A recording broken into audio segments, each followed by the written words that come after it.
حضرت ابو بکر صدیق رضی اللہ تعالی عنہ روایت کرتے ہیں کہ رسول اللہ صلی اللہ علیہ وآلہ وسلم نے ارشاد فرمایا کہ ایک مرتبہ حضرت موسیٰ علیہ السلام نے اللہ پاک کی بارگاہ میں سوال کیا کہ یا اللہ، مریض کی عیادت کرنے والے کو کیا اجر ملے گا؟ تو اللہ پاک نے ارشاد فرمایا کہ جب کوئی مریض کی عیادت کرنے والا شخص فوت ہو جاتا ہے تو میں ہر روز اس کی قبر پر 2 فرشتوں کو بھیجا کرتا ہوں، اور وہ 2 فرشتے ہر روز اس کی قبر پر جا کر اس کی عیادت کیا کرتے ہیں۔ دوسری فضیلت یہ کہ رسول اللہ صلی اللہ علیہ وآلہ وسلم نے ارشاد فرمایا کہ جب کوئی شخص بیمار ہو جاتا ہے تو تم اس کے پاس عیادت کے لیے جایا کرو اور اسے اپنے لیے دعا کرنے کو کہا کرو،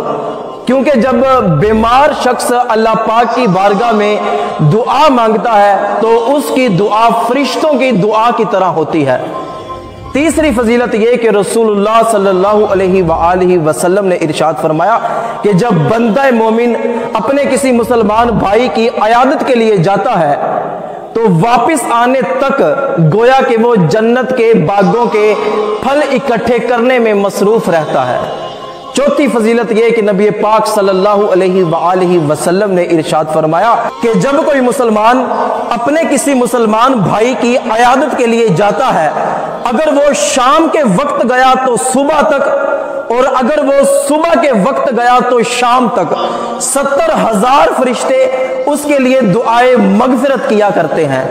پانچویں فضیلت یہ کہ رسول اللہ صلی اللہ علیہ وآلہ وسلم نے ارشاد فرمایا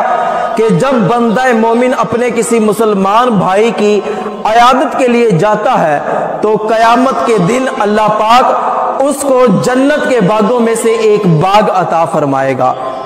تو جب بھی آپ کے دوستوں میں سے کوئی، بھائیوں میں سے، پڑوسیوں میں سے، مسجد کے نمازیوں میں سے کوئی شخص بیمار پڑ جائے تو اس کی عیادت کو ضرور جایا کریں۔